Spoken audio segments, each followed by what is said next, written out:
Welcome to Crafting the Case, where three women dive deep into chilling true crime cases, eerie mysteries, and spooky tales, all while crafting and creating.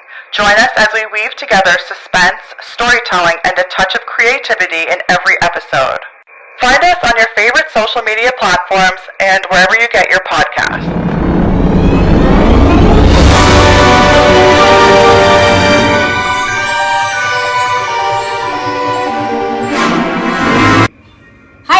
Welcome. It's Crafting the Case, episode 24. I'm Sandy. Ashley. Tara. And we're here to deliver some crafts and true crime. I think there may be some new listeners actually to the podcast because we have just been talking about our live show coming up nonstop. Yeah. Literally everywhere we go, I'm just like, oh, I have this thing. I'm doing a thing. Yeah. You should come. You should come to it, stranger. Thank you for your service. Come to my thing. November 30th. Pay to come and hear me talk. Yeah. And yeah. I'm actually feeling, and I never feel this, but I'm a little bit nervous. I'm You nervous. can be nervous. I know. I won't be the You day of. cannot be nervous. No. Yes. I know. No. The day of, I will not be nervous because I feel like also nervousness makes me more better. Yeah, You know what I I also mean? feel the same way. Like Yeah. the pressure makes me that's how I perform. I'm best. my best under pressure. Exactly. So I feel like I just want to deliver. You know what I mean? I just want to make sure everybody has the best time. Oh, Sandy, Yeah. you are Yeah. you're gonna be on it. I'm gonna be on fire. We're all gonna be for on, sure. but Sandy's gonna be on fire. Oh yeah, I'll be unstoppable. It's gonna be great. Yeah, it's gonna be awesome. So we had a bit of a mix-up, but today Tara is delivering our story. She always does such a fabulous job. Ashley's doing our craft, but it was actually supposed to be my turn, but I didn't tell her the difference. I was just so excited. I just love doing the crafts. Keep in mind, she's going on a major trip this week, has probably a ton of things to do, and I'm like, Tomorrow, yeah. I'm just like, go ahead, plan it. I'm reading. I don't have time. I'm reading. I can't run But out. Sandy's no kids. No kids, nothing. Living life. Living life, not Her doing best anything. Just in like 5 book Yeah. clubs. Yeah. I'm gonna Well, I'm come happy up to with make things easier Okay, for you. thank you, and I the same to you. Ash, do you want to explain our very cool craft? Yeah, I had to write down notes. So, I got it from a girl on TikTok. Her name is Lizi Phoenix, and she calls this series Attention Span Rehab.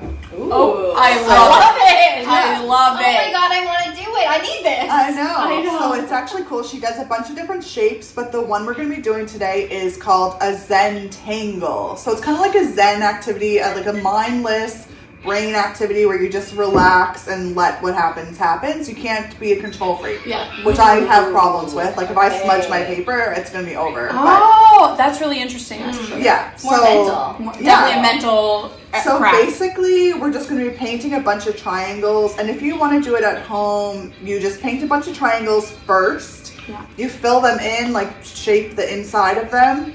And then you start inlining from a corner. And if you come across a triangle, you go around it. So at the end, you're going to have a couple of like negative spaces. You fill in those. So Yeah. at the end, we picked a medium-sized paper, kind of bit between medium and big, but because I didn't know they were using paper like this size, and I That's didn't way think too we would big. ever get that done for today. So, we're just doing a Zentangle from the Attention Span Rehab, and I was wondering too because sometimes I find when I'm doing a craft, I get so focused on the craft that I tune out the podcast. Yes. So I'm wondering if this is just, painting a line, if I'm going to actually pay attention better to the Maybe. story. I was actually going to say that because I always do that. Like, I'm always so into it. And last week, so of course I was listening and rewatching last week's episode. And there were so many times that I should have been like, you're hilarious for saying turnips so seriously. Like, the amount of times, like, the letter T came up in a weird way. Turnips or hardwood. Trip. Like, I was listening to it and being like, Sandy, you need to draw more attention to how funny this is. Because, and then there are times I was like, that's crazy. Like, it wasn't crazy. It was just like inserting something. Yeah. Oh, wow. Like, no, it's not wow. It's just, so I think if you're trying to do a craft and talk at home, you know what we're talking. Even just the multitasking of it all. But even like this weekend, I was doing some coloring and trying to listen and pay attention to a podcast. So I don't know if it's like a good thing to kind of practice getting better at that, or you know, or is what or it if is. it's part of the fun of it. For us, it's too bad because I think that's why Spotify hasn't reached out yet, because we can't do the two things at once yet. We can't proficiently. multitask. You know what? I'm the same way. I feel like I can multitask, but when I start doing like a craft, then it just takes all of the focus of my brain. Yeah. And I find it's really hard to really listen to what someone else is saying. It's like I hear it. You hear it, but like, are you really listening to the point where you can, comment and like give an opinion and give an informed opinion. Give an informed opinion. Not just me being like, that's crazy. Sound like, wow, that's crazy. Wow. And you're like, Sadie just named the tail. Another turn up? Wow. Oh my gosh, that's crazy. Yeah. Like, no, it's actually not that crazy. I did say turn up a lot, though. You did, but we didn't. we didn't capitalize on it. More comedy in that episode. Yes. And we were really off our game because we were just really trying to do the craft. The dude's name was Hardwood, okay? That will forever be ingrained in my mind now. And I really want Hardwood's family to reach out. We'll give you free tickets to the live show. Yeah. Yeah. Save $20. Okay. Tara, take it away because there's so much to talk about after your story today. Yes, for sure. Okay, and this is maybe going to be long when I tried to, do the thing where it's not super long, but we'll see. Okay. Also, I want to make mention, we have a little guest here today. Fallon's in the house. Shout out Fallon. Say hi. No. She's saying it in her brain. She is coloring and she has her tablet, so if you hear like little sounds and stuff, she's probably playing a game. Okay, so let's see. Today's story isn't just one of sheer absolute terror. Ooh. It's one of community power. This is the story of how ordinary citizens in East Los Angeles banded together to bring down one of California's most notorious serial killers. The Night Stalker. We talked about it. We said we had to do it. A man whose crimes blurred the lines between nightmare and reality. A killer so deranged and so chaotic that his victims often describe not only the horror of his attacks, but the smell. The stench of his decaying teeth, of something inhumane. Terror! He was known by many names, thought to have first be the Night Stalker, which he is still known as the Night Stalker. And then at the time, there was a Night Stalker. It's Joseph D'Angelo. Yeah, and he now is coined the original Night Stalker. Oh, okay, cool. You didn't know, you know. Also coined the Walking Killer, the Valley Intruder, a man who peeped through windows, broke in homes to steal, and ultimately crept through unlocked doors to murder. This is the story of Richard Ramirez and how the San Francisco Bay Area residents caught the killer. Ooh. This is so funny you're doing this story because go back to episode 21 or 22 when I did the Zodiac and I was like, the Night Stalker! Tara gave all his nicknames thinking that it was not the same guy, but I was throwing out things. Okay, did you guys watch the Netflix show about this guy? Yes. No. So good! Oh, Ashley, it's a good documentary. I feel like I'm not up to par with the serial killers as you guys are. Yeah. I need to get it together. Yeah. And but you're our resident, you're spooky. You're spooky a vibes resident girl. spooky vibes girl, yeah. Yeah. Okay, so my sources have come from Wikipedia, of course, chat. The Netflix docuseries called The Night Stalker, A Hunt for a Serial Killer in 2021. The episode, The Night Stalker from I Could Murder a Podcast. I just listened to it, so some of the things are from that. 2021 CBC news article by Jessica Larish titled Richard Ramirez, The Story, The Evidence, and The Night Stalker. Ooh. All right, so this is going to be a little bit of a different tale of the Night Stalker. I wanted to focus on two things. First, how could someone possibly end up becoming like this deranged, cruel, devoid of human emotion and empathy? Not like looking to give him an excuse, but more of a like, how did he come to be this type of person? So I kind of focused on the psychology and like his. I love it. Which is like the most interesting part. I find that super interesting. Yeah. His upbringing and stuff. And secondly, about the people. That's what I had some vigilante justice. Like I thought I was doing something today and I thought vigilante justice. Yes. And like I love a good story of vigilantism. Me too. It's so powerful. So the neighbors who refused to be silent in the community, who started, watching out for one another, neighborhood watches. The morning when the crowd of everyday people stepped up and decided to end this string of terror, and take it into their own hands. I think that's so powerful. So let's look at Richard Ramirez, his early life, and his family. Born February 29th, 1960 in El Paso, Texas, to Mexican immigrant parents Mercedes Muniz and Julio Ramirez. He was the youngest of 5 children. His father, an ex-police officer, was reportedly physically abusive, a bad alcoholic. He often had fits of anger geared towards his children. As a child, Ramirez suffered multiple head injuries. That's a thing. That's a thing. Like the football player? Yeah. CTE. Such a thing. It's a thing with serial killers too. Same as like Ted Bundy.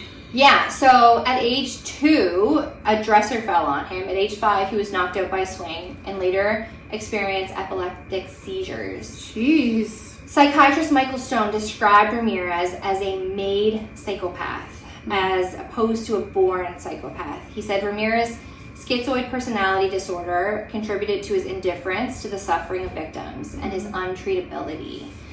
Stone stated that Ramirez was knocked unconscious and almost died on multiple occasions before he was even 6 years old. Wow. Holy God. As a result, later developed temporal lobe epilepsy, aggressive behaviors, and hypersexuality.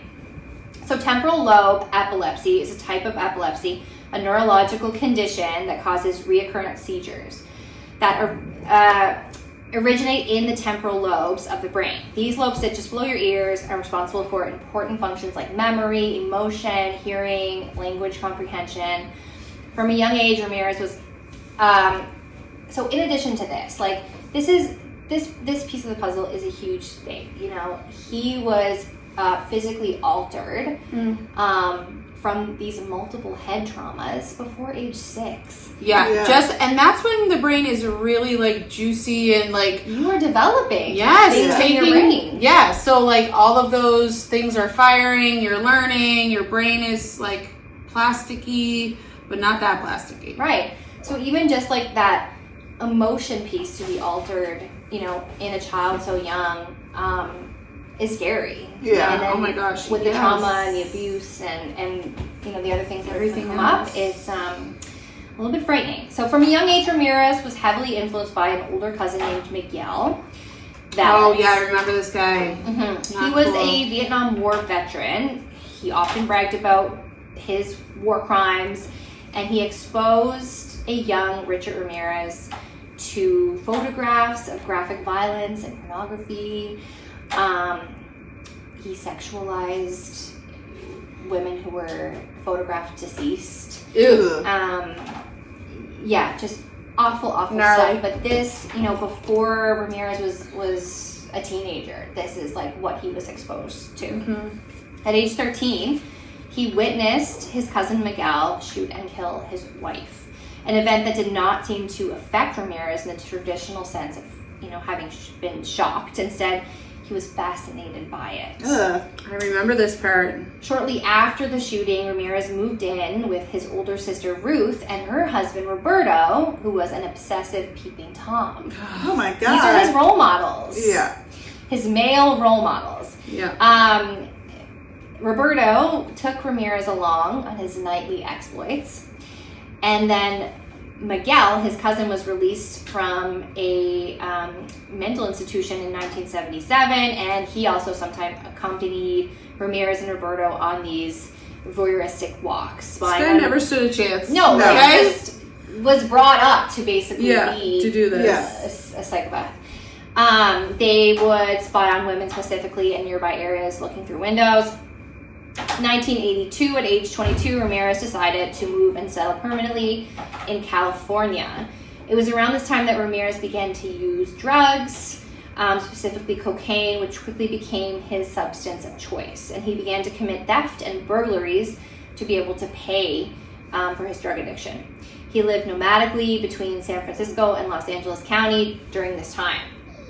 He began Going back, more early behaviors that were were red flags.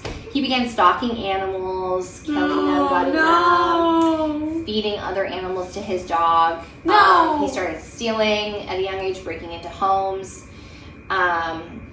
He, from age 10 on, started using drugs. Started off with marijuana, and then later, as he got older, heavier drugs. He was always interested in Satanism, and the occult enters the picture. Pentagrams and Hail Satan, etc. became kind of part of his identity. I don't know, there's like a pretty infamous picture of his trial where he has a pentagram on his hand. Yes, I do know like that one. Because he's kind of cute. Oh my god. He's not! I don't know. Do you guys think he's cute? I don't know. I can't even place him. Ashley doesn't know. He has really nice eyes. Wait, what? Why? He's striking looking. He is terrifying looking. Ashley would like that. Yeah, he probably would like that. He maybe, yeah. And like the Charles Manson? Well, you know that intensity. He's scarier and than Charles Manson. He looks like someone who will kill you. Yes. Yeah. Yes. They have a presence. Totally.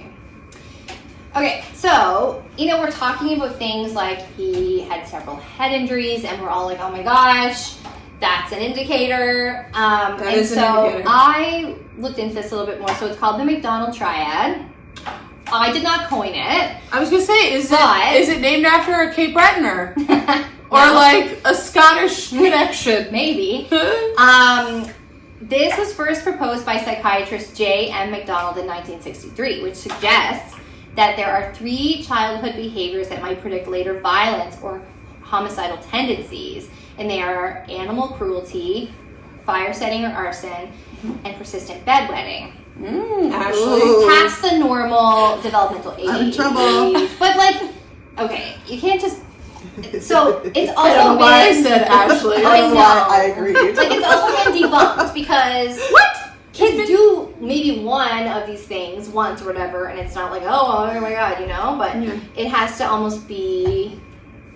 Okay. There's not like a science to it, but it's just like these are the behaviors that might predict later violent tendencies, right? I am so into this story and my Zentangle-style, but did you say one of the 3 was head injuries? I didn't even hear that. So, no, not for the original McDonald Triad. Okay. Okay, so that comes, so the idea is that these 3 behaviors, the animal cruelty, the arson, and the bedwetting, reflected like deep-seated, maybe aggression, poor impulse control, or severe trauma in early life. So more so indicators of these things.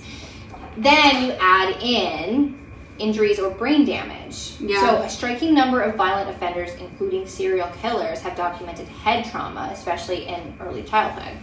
Damage to the frontal lobe or temporal lobe, which Ramirez had, can impair impulse control, empathy, and emotional regulation. Wait, oh my gosh, Tara, I'm worried. Did they use this at his trial?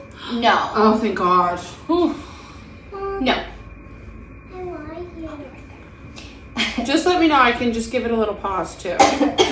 So, the frontal lobe basically helps us weigh consequences of our actions. Injury here can lead to more aggressive behavior, poor judgment, a lack of overall remorse. Some studies link that early head injuries, they link this to antisocial personality disorder and or heightened aggression later in life. Animal cruelty directly demonstrates a lack of empathy and like an enjoyment of causing others pain. Yeah. Which is a central trait of being a psychopath. And Yeah, I'm like gonna people, fight you. I feel like they start on animals and like work their way up. Right. Just Jeffrey no Dahmer empathy. styles. Yeah. You have no control. You don't feel any remorse, right? Yeah. So often appears as an early form of like power and control behavior, experimenting with dominance with animals, like we just said, before turning to humans. In many cases, it's also a learned behavior from an abusive home, which Ramirez also experienced. Yeah. Children reenact what they've seen done to them or done to others. He totally has all of the factors working against him. All of those things, like his dad, his cousin, his If he had uncle. like an adult who like actually cared for him and like noticed that you know, his home life and his history and just like one person. That's what we always say in schools. Like some kids just need one adult, you know, to kind of buy into them. And I think like when this would have been going on, people weren't looking. Like people weren't on the lookout for these things as much as they are now. Yeah. We just have so much more information now. Like, even like around brain science and like the importance of early connection, like attachment issues to people and stuff like this. And yeah, it's just a totally different time, and unfortunately, people like had to die for us to learn this. Yeah.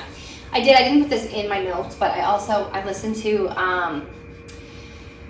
the podcast, I Couldn't Murder a Podcast, the Night Stalker episode. They talked about how, which I didn't know this piece of information, I should have been here to get it right, but Ramirez, when he was in high school, or just before he quit school, early teens, he made the football team.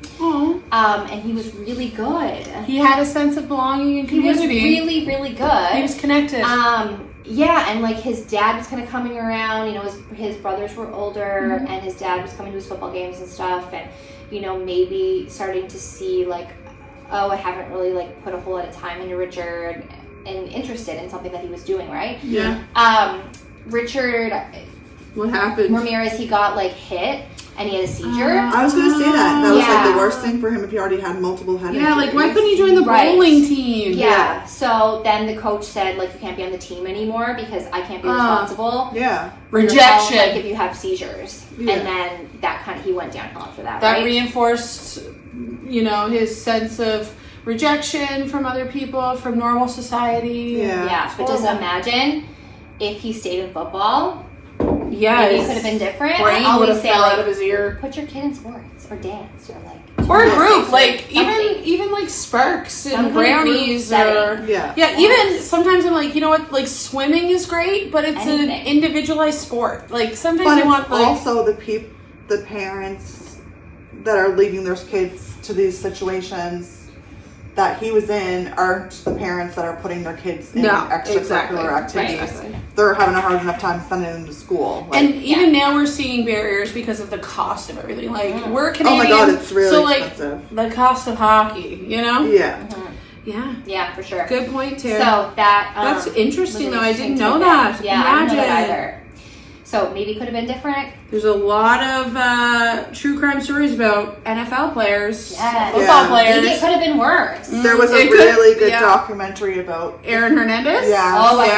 Yeah. That one. Yeah, that one's intense. Oof, that was good. Okay, so let's set the scene. The town. Talk about the community. 1984 to 1985 in California. Communities were living in fear of an intruder who attacks in the dead of night in homes, on streets, and hotel basements, places people thought they were safe. Which we've also had in Halifax. Yeah, for sure. So the neighborhood where he was kind of doing most of his attacks was the east side of Los Angeles, mostly the area of Boyle Heights and surrounding streets. So in late 1985, tensions are high. Killer had already left a wake of terror across the greater Los Angeles and even into the Bay Area with home invasions, assaults, burglaries, and now murders. In this context, neighbors started to change how they live. One retired LAPD officer noted that during the Night Stalker spree, people now were locking their windows and doors, keeping weapons by their bed. They slept differently, whereas before, a lot of people like left their doors open, and he was walking around trying to open doors and getting into people's homes in the middle of the night. So weird, scary. Yeah. I just want to stick this little tidbit in. I kind of have a personal connection to this story. I don't know if I've said it on the podcast. Well, you said you teased it. She teased it. Okay. Yes. So I called my mom today, and a couple of she dated him. Her and Richard. She swiped right on really Tinder. Your dad. I'm the child of Richard Ramirez. That would get so many ratings and views. Oh my gosh, like, oh my gosh, I'll do a tell all. Yes. No. No. Both my mom and my dad were in California in 1985. And they were staying in Fountain Valley, which is about 30 minutes from Boyle. What? I did not know that. I knew they lived in California, but I didn't know they were so close. So close. And my uncle and my aunt were there at the time, and they lived in Huntington Beach. Oh my God. Which was like 15 minutes away. So they're all kind of in, very like close proximity to Boyle Heights in East LA. And so I called my mom today because a couple of years ago, me and my sisters and my mom were sitting around like having wine, and we said, oh Mom, like it would be so fun if we did a girl trip to California and you could like show us around, whatever.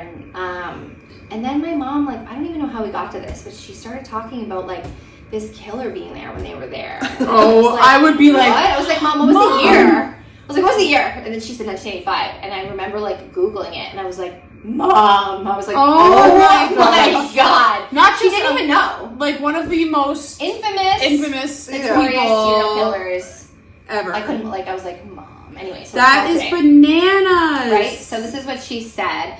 She said at the time that they were there, Ramirez was mostly showing up in East LA, Boyle Heights area, which we said. My mom remembers being really scared and deciding to go stay with my uncle and aunt in Huntington Beach because they all wanted to be together. Safety in numbers. Yeah, power in numbers. They were worried about like where he would be. No one really knew his range at the time. Right. He was just popping Did he have a car? Right, in like the East LA area, like going into people's homes. And so I remember Mom, when we were all getting together, she didn't say this today, but she was telling us like they all one night were really nervous and like they all slept in one room. Like that's how scared they were. Yeah. That's crazy. At my uncle and my aunt's house. And she said she woke up and my uncle, she said it was either my uncle or my dad, was in bed with like a gun.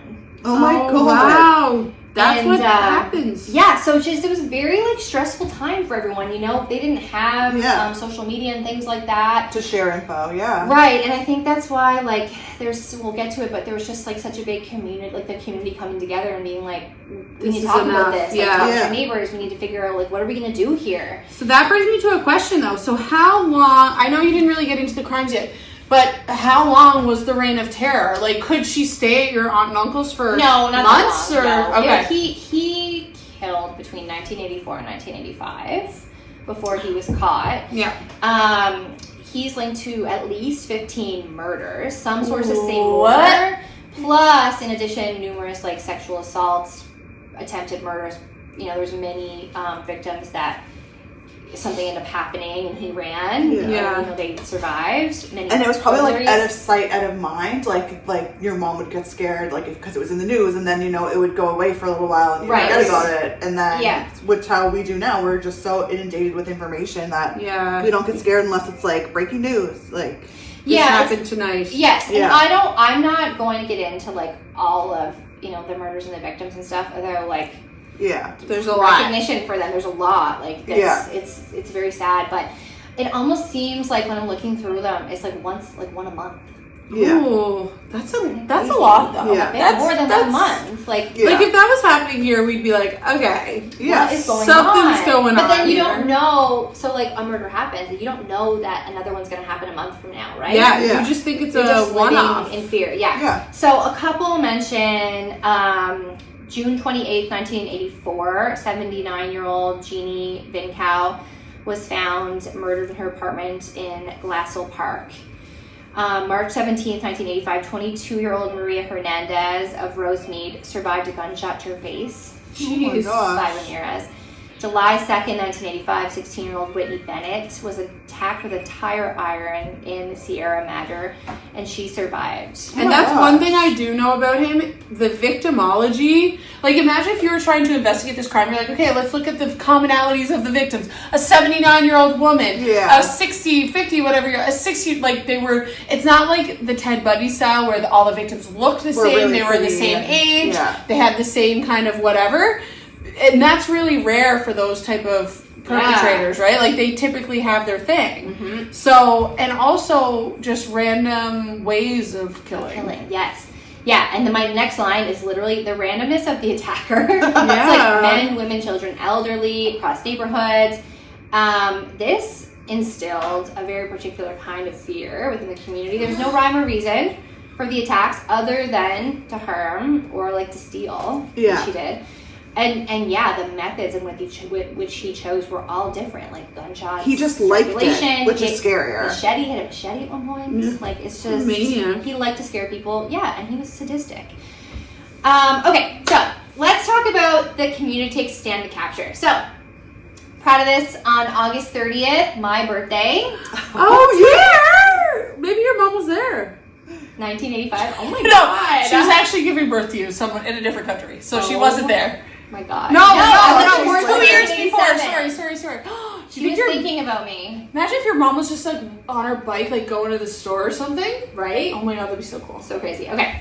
So, Richard Ramirez, the man called the Night Stalker, he boarded a Greyhound bus to Tucson, Arizona. He had no idea while he was on the road that his own face had just recently become the most recognizable face in California. The police made a decision to release his mugshot, and it began to show up everywhere. Front pages, nightly news, and whispered about in every diner and every home in California. Ramirez thought he was slipping quietly out of town.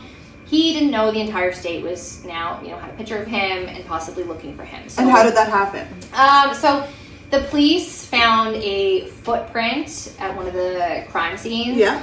And they were able to trace it to like a certain sneaker. Oh, yeah. Then they looked to see like how many of this sneaker was sold in California. And there was like 6 pairs, Oh my and one God. pair was sold in East LA. Oh my god. And not only that, but like that woman was shot in the face and survived. So there must have been like eyewitness accounts, yeah. right? Yeah, there was. Anyway, they found out. They ran it. Like they found he bought the shoe.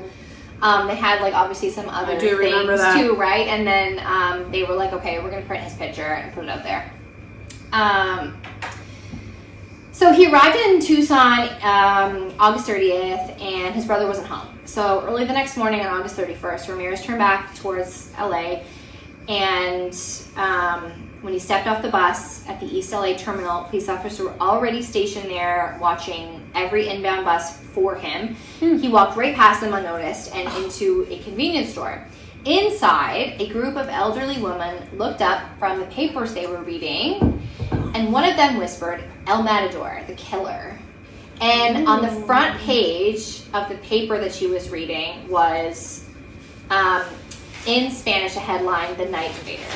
Ooh. So here was Richard Ramirez in his convenience store, his face literally plastered on every newspaper in there.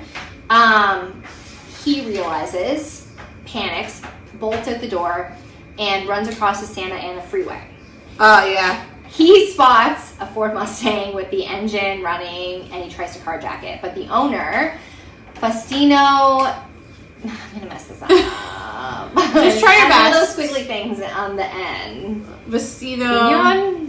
Just call him Steen. Vestino. Just call him Steen. Seen. He fought back. Ramirez ran again, crossing the street, lunging for another car. This time it belonged to Angelina De La Torre and her husband, Manuel. And they were not about to let this guy steal his wife's car. So I love it. the husband grabbed a fence post and struck Ramirez across the head. Whoa. But they didn't know at the time. They just thought he was a carjacker. It doesn't say. I wondered that too. Like, did they know that it was him? Yeah. But they were like, yeah, not happening. Then the neighborhood, just like this magic thing happens. The neighborhood just like came together. Jose Berjuan, an 82-year-old Mexican immigrant, saw the chaos from his porch and sprinted towards the commotion. No! His sons jumped the fence and joined in. Within moments, more than 10 residents were chasing the Night Stalker down Hubbard Street, shouting, swinging, refusing to let him escape. Can you imagine? Like, why is this not a movie yet? Just running down the middle of the street after this man? Crazy. Unbelievable. So they catch him. They start, like, beating him. As they should. Yeah, they hold him down until police arrive. When officers finally reach the scene around 8 a.m., Ramirez is bloody, breathless, and he says, "It's me, it's me."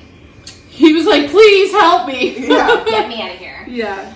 The papers would later refer to it as a citizen's arrest, and the Los Angeles Times called Hubbard Street a street of heroes. Cool. Wow. It just like gives me chills. So, fast forward, September 20th, 1989, Ramirez is convicted of all 43 charges, 13 counts of murder, 5 attempted murders, 11 sexual assaults, and 14 burglaries. During the penalty phase of the trial on November 7th, 1989, he is sentenced to death in California's gas chamber. Ooh. He stated to reporters after his death sentence was announced, he said, quote, "Big deal. Death always went with the territory. See you in Disneyland." Oh Disneyland. no, poor Disneyland, getting some bad press there. Like, cuckoo, surprised he doesn't have a manifesto. He probably does, but he probably didn't know how to write. He didn't know how to write, so... Yeah, too bad he couldn't do voice to text. He couldn't.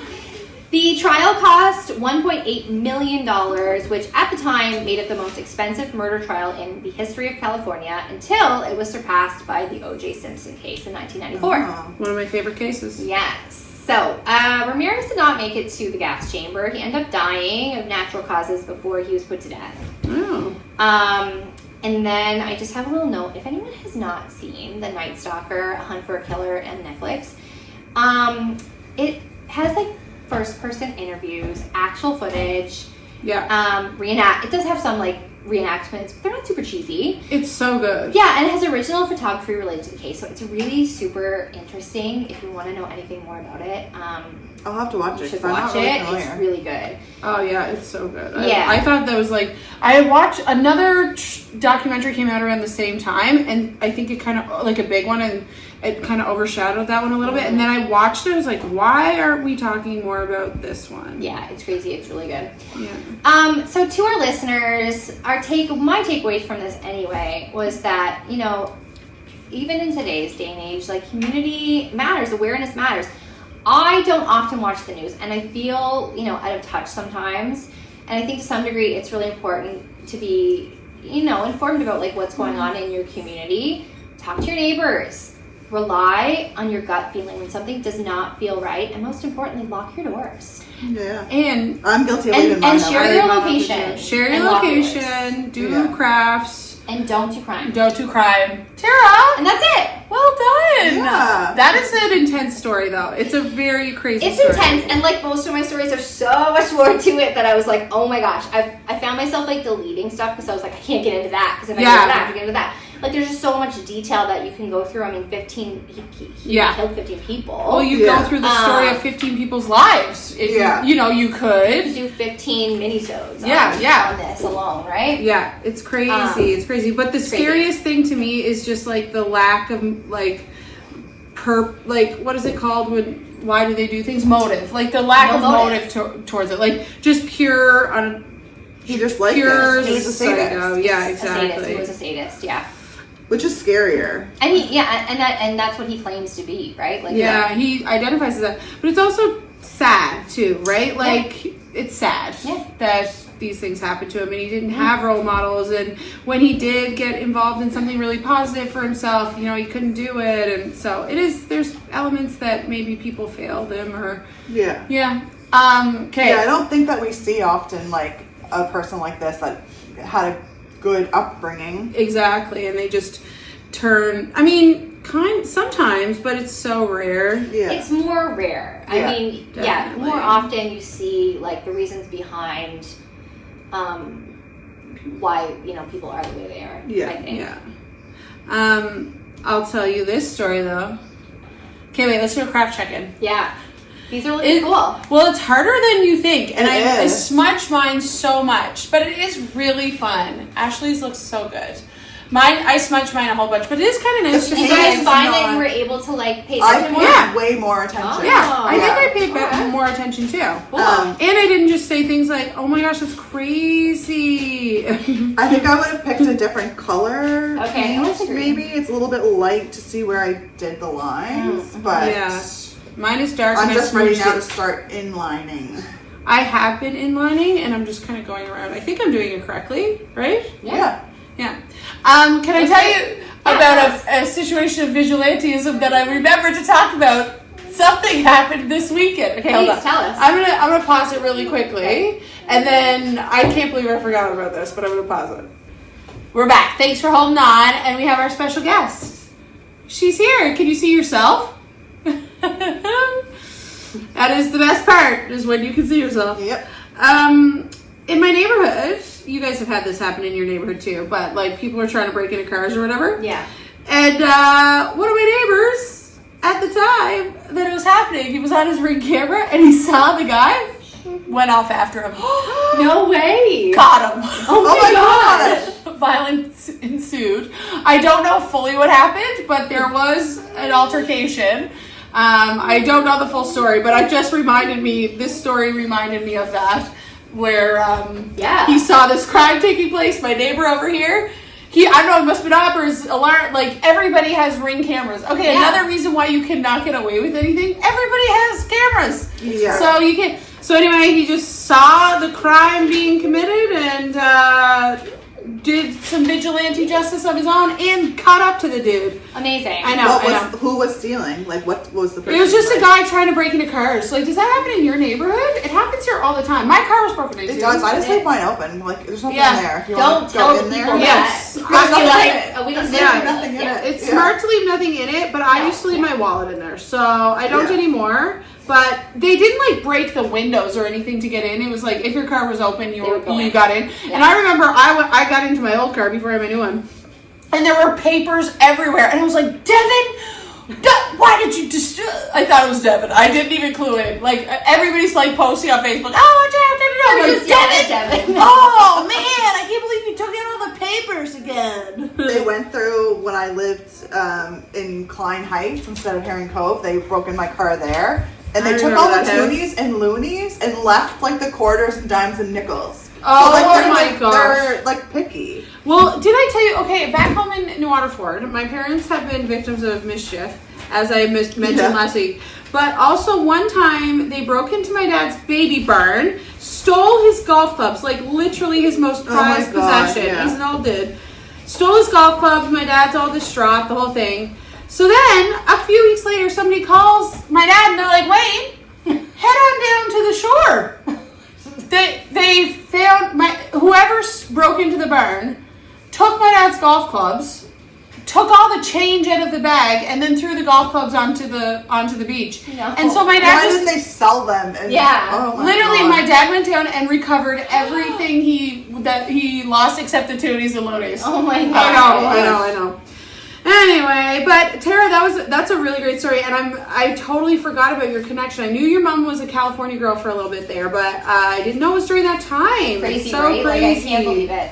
I just want to mention, like, we're not saying go out and, try to do, like, some vigilante justice. No. It's actually, as a legal lawyer, I will tell you, it's illegal to be a vigilante. Yeah. Which I think sucks. It's illegal? You're not allowed to do vigilante stuff. Like Taylor Swift would like, but you're not allowed to. It's against the law. Are you sure?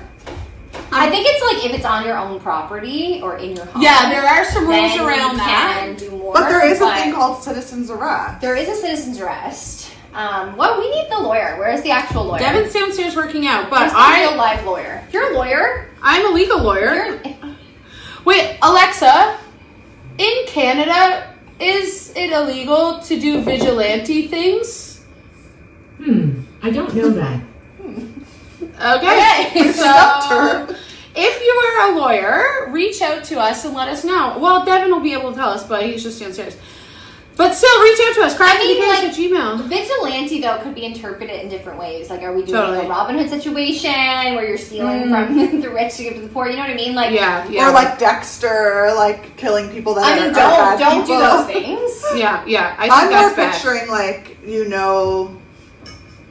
don't know. Like going after a community, like what exactly what happens upon yourself to get justice, like to stop somebody else from. Yeah. But I think when you see someone like committing assault, you're allowed to like hold them until the cops come. Oh my gosh, I just listened to, I'm going to plug this podcast, but beware. Have you guys ever listened to the podcast Sword and Scale? Yes. It's really intense. He does like the most intense stories. It's so well produced, but he has very strong political beliefs. And sometimes he's like anti-women and stuff. I don't know what his beliefs are because he's all over the place. Mike Boudet is the host. But anyway, he just did one where a woman was like in a car following somebody who she thought was drunk driving, and she was following him, and she literally shot this dude. Ooh. But the man was having a diabetic, like, low sugar, and was like, and it was an old guy, and she just thought he was not, and the cops were trying to, anyway. I think your duty there is to call the cops, but that's where you leave it. Well, she did that, and the cops, the 911 operator was like, do not pursue him, like, leave him, and she's like, I gotta get this guy, like, this is down in Florida. Gosh. Yeah, it was intense. It was this old man, this sweetheart. Anyway, so, yeah, I wonder if what happened. Or he was okay? He perished. Well, that's very sad. Yeah. Yeah. And I think, like, what happened in my neighborhood, like, no one was actually injured, I don't think, but, like, that guy came onto his property, and he went out there and vigilanted it. Yeah. So, I think that's okay. No one, we'll see. Anyway, great job, Tara. Thank you. Yeah. Yay! I didn't know about that at all. And not one bit. You didn't know one bit about that? Really? That was very interesting. Ashley, it's way more intense than Tara let on to be. I know. It's crazy. He is, I don't even know, like, the worst words in the world. That's, like, the worst way you can describe someone. That's how, like, you could describe him. Yeah. Things that he did to Yeah. people. Without, like, a care. It's just, you can't fathom how somebody could do that. Yeah. It's so sadistic. Heinous. On that note, time for the after show. Talk about heinousness. Is heinous when the word heinousness? Heinous, is that Hein? I see that word in books sometimes, and I don't know how to spell it. Heinous. Okay, now I know. Okay, welcome to the after show, everybody. Ashley and I are still triangling away over here. I love this. I don't know if I'm doing it right. I don't think I'm doing it right either, but I'm just doing it. I don't think there's a right way. I don't think there's a wrong way. Is it like relaxing? Yeah, It is I feel like I relaxing, listened Looks way really better. The only thing is, I hate re-dipping my paintbrush. I'm sorry. I don't know why I'm so high maintenance. I hate it. Tara, do you want to go first? Oh, yes. I didn't make my list of what I did this week. Well, you were busy getting ready for the Night Stalker. What did we do, Val? Let's see.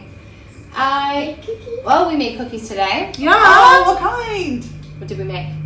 What kind were they? Chocolate chip. Chocolate chip. Yum. And you didn't bring us any, Tara? We left them. You go get them. Well, maybe we'll Yeah, make you more. stay with us and Yeah. Tara will get the cookies. Mommy will run home and just grab the cookies. Should we do that? Where is them? No, so I actually made brown butter chocolate chip cookies, and I used the chocolate from Halloween candy. So I put I like saw some that on chocolate chips, TikTok. and then I cut up a bunch of like Halloween chocolate, and Yeah. put that into Hey Val. They were so good.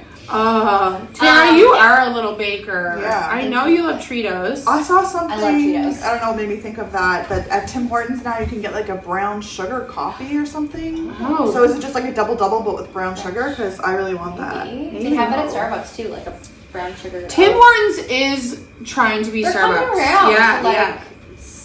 some different things. But you know what I really like about Tim's is just a greasy double for $2. Me too. I went with Peg yesterday. We went to Starbucks and we got these like whatever sugar cookie. It was $13 for 2 Yeah, coffees. Starbucks is crazy. I get Starbucks for cold drinks. I don't mind it as on a treat because like it's payday or whatever. It's a little treat you're going on. But like for a greasy double, I just want a $2 Tim Hortons coffee. 100%. I would never just buy a coffee from Starbucks. No. I have to get something Yeah. fun. With it. Yeah. We have been doing at work Coffee Fridays, and we just switch. Like there's a couple of us Who and buys? Yeah, we that's give nice. our Starbucks order, and every Friday we That's switch so to buy good. Starbucks. It's just like it's fun. Yeah. It's, something to look And forward then to. it's like kicking off the weekend. And Yeah. But we made cookies today. We had a play date. Yesterday, what did we do? Oh, we had dance, and then we went shopping. Girls weekend. Girls weekend. That's awesome. Yeah, it was Sounds nice. like so fun. Yeah, but no, I haven't really been doing anything. I'm still reading Remain, that book from. Oh yes, yeah. M. And Shyamalan. nice. I'm in it. So I'm yeah. chapter 13. I hit last night because I wasn't really reading it. One second. That often, and I got to chapter 13 last night, and I was like, oh, okay. Then you're I'm into in it? this. So now I'm like addicted. Like I want to go home and read it right now. Yeah. Good. Doing that, and then what did I watch? What did I watch? I haven't been watching anything. It was actually kind of a short feeling week, maybe. Yeah. For me. I think it's because we had 2 podcasts back to back because we haven't done that in a long while. time. Yeah. So we just saw each other days ago. Yeah, it does feel like I was just here. Yeah. No, it was a quick week. Hey, Good. like, it just I know. I didn't do a whole lot. That's it. Yay. Yeah. Excited about the live show. Can't I've been wait telling everyone to. too. I've been telling everyone. Well, we're gonna get into the live show after the after show. Yes. Let's do that. shamelessly. Ash, do you want to go next? Yeah, I don't really have anything. I've just been packing for my trip and getting stuff done around the house before the trip and just adding more things that I need to see. My boyfriend was like, are we going to be able to fit all of this in? And I was like, not with that attitude. You are my like, travel nightmare. Yeah. You are my nightmare. I just want to sit back and relax. And I'll show you. It's so funny. So this is my list of things that No. that I want to do. So each one is something that I need to do. Ooh, I like that you can check them off. Yes. So organized. And Whoa, Okay, wait. that's a lot. Listeners out there. She's like scroll. Tyson gets one. What's his? Lake Vuliajani. What is that? So it's a lake that is like a thermal lake. So it stays So hot. 22 degrees at all times, like Oh, anywhere cool. from like 22 to 24 degrees. So it's like hot water. But yeah, so that's all the stuff that I have to Oh do. my god. Okay, listeners out there, what kind of traveler are you? Yeah. Are you like Ashley, a lot of pre-planned things with no downtime incorporated? Yeah, we're not gonna be able to sleep. Or are you like me? Look up maybe one thing and be like, oh, that'd be fun. I think Just like, there's a time and place. Like if I was going to the Dominican, Yeah. I would have no list, It'd be right? different, You just yeah. show up and Man. everything's taken care of. Devin and I travel, the way we go, like when we went to Georgia, like we went to Savannah for 7 full days in Savannah, Georgia. Yeah.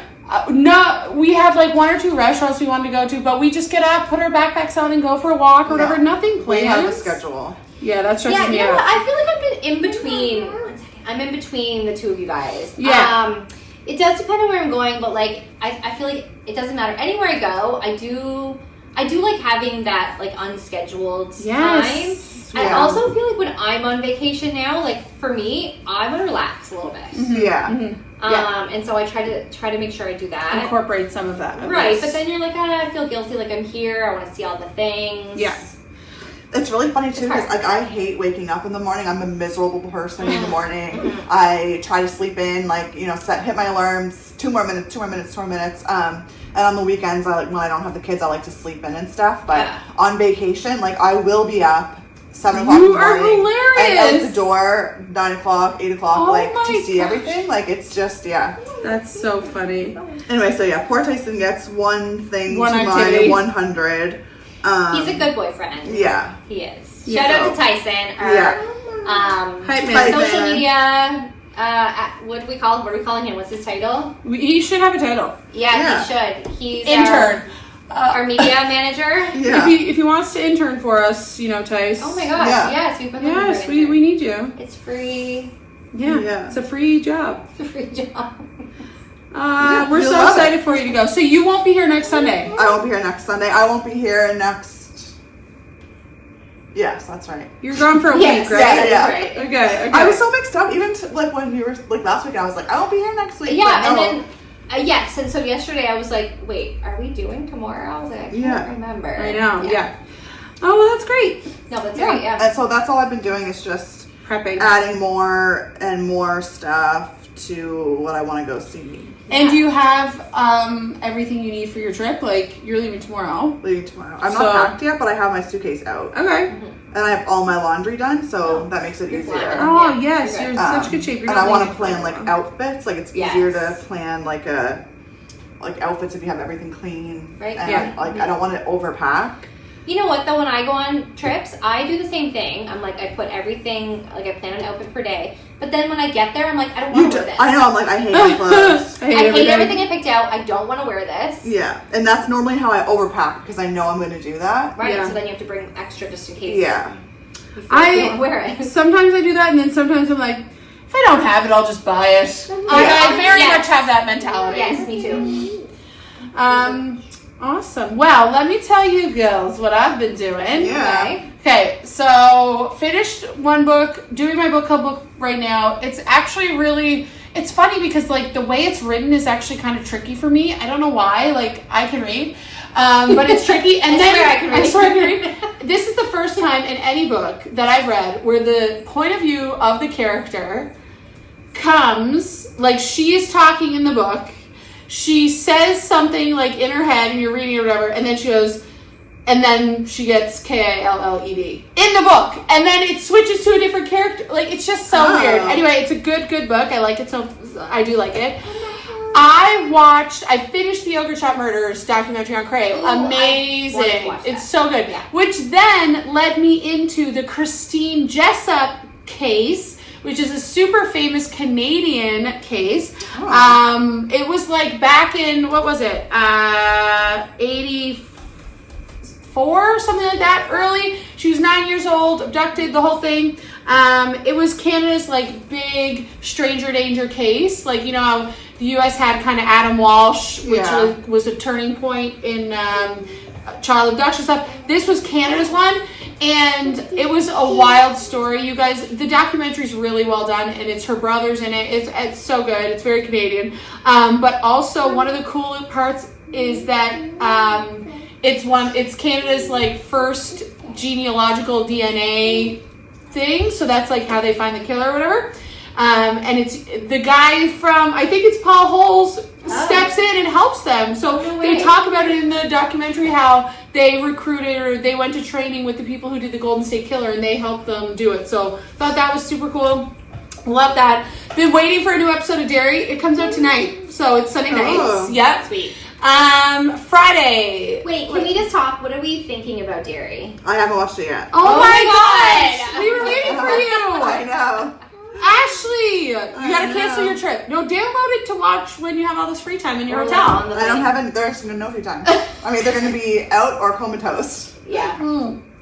I love it. It's giving a little bit of like Stranger Things vibes with like the younger kids. It is. I like that. I like it though too. Yeah. I can't wait for Stranger Things to come out as well. I didn't like Stranger Things. Oh, I love it. You know what? The last season I was kind of like, meh. But I loved it. You know what? It's fun to watch it with Devin also because he's the same age as the characters would have been at that time. So like the invention of a mall. Like he would have been around when malls were just a new thing. So he thinks that's awesome, right? So it's fun to watch with him. He old. And then Derry, I think some of those kids are gonna get because they're not the ones from the book. Like the main girl, she's not in the book. Oh. So I think what book? Because it's multiple books, right? No, it's already. No, it's the prequel to It. So the little boys that just moved in, their names are in the book, but the girl's name isn't in the book. So I think she's gonna get. And then so Friday I don't think I did anything crazy. Saturday went to Christmas at the Forum. I couldn't get tickets. It was sold out. How was that? It was sold out like. It was so good. I love it. This year they did it in 2-hour increments, so it wasn't overpacked. Last year we were fighting to walk around. It was so busy. This year you got 2 hours, you got to walk around.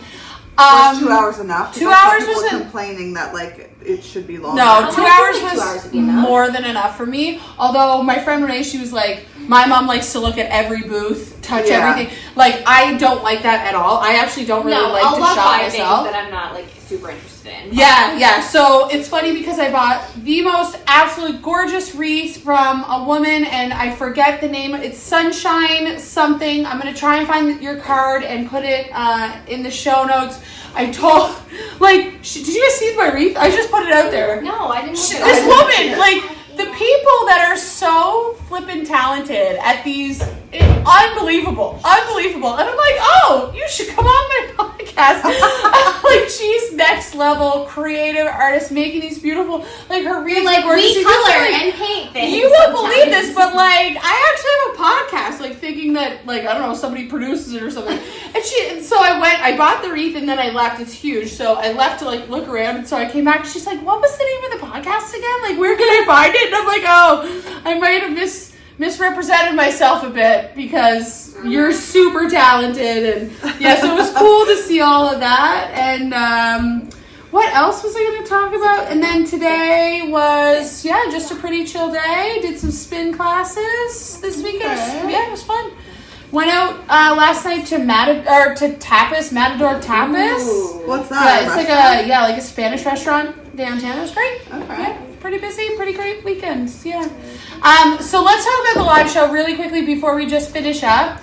I think as of right now, our ticket sales are looking about like we have to decide if we were going to do 60 or 80. What do we say? We're like 1/20th full. No, we're not. Tara, I'm just kidding. if we do 60, we're 1/3 sold out. Oh, yeah. With weeks to go. And if we do crazy. 80, we're a quarter sold out. Yeah. With weeks to go. Like, people are going to be buying tickets the day before.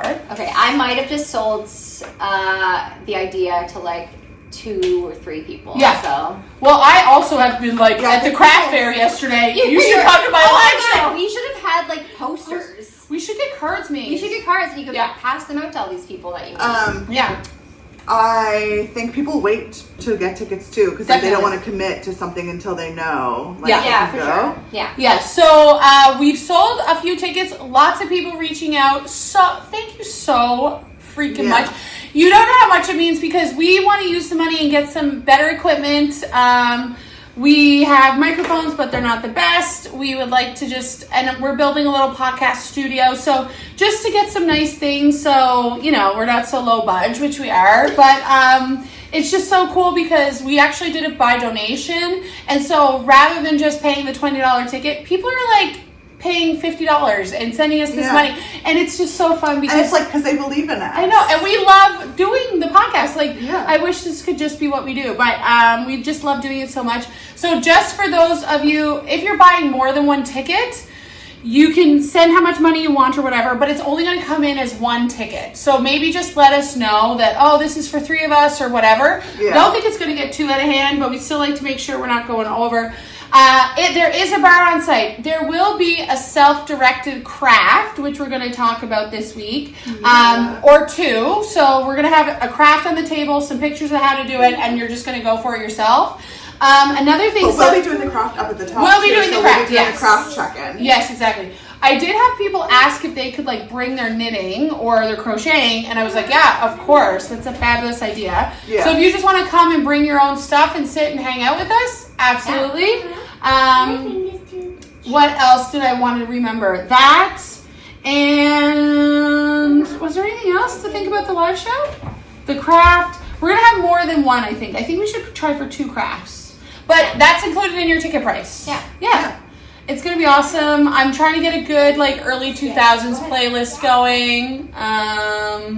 Maybe plan to stay a little bit after. Yeah. And bring your friends. Hang out. Yeah. Bring your friends. This is for everyone just to kind of hang. It's going to be awesome. Yeah. You can meet the host. Meet the cast. We'll stick around. We'll stick around. We'll get photos. We'll stick around for photos and We're so famous. We have to get and autographs. We'll do autographs. And maybe there'll be some fun surprises. But I say that and I have nothing planned. So I have nothing. We will though. Maybe we will. Maybe we won't. Maybe we'll get Fonz Jessam to show up if he listens. I wish he was a listener. But yeah, I think that's it.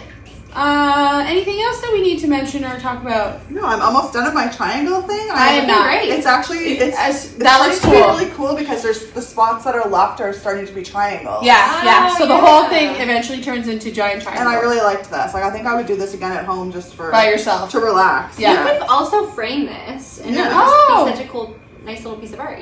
I love that you've incorporated some mindfulness into our practice tonight. Yeah. And thank you guys so much for tuning in. Remember, do crafts, not crime. And we'll see you all at the live show. Check all our links. It's on our Facebook. We have an event. It's in our Instagram bio. And if you're looking for tickets, just let us know. We'll send you the link. Have a great week, everybody. We love you all. Bye.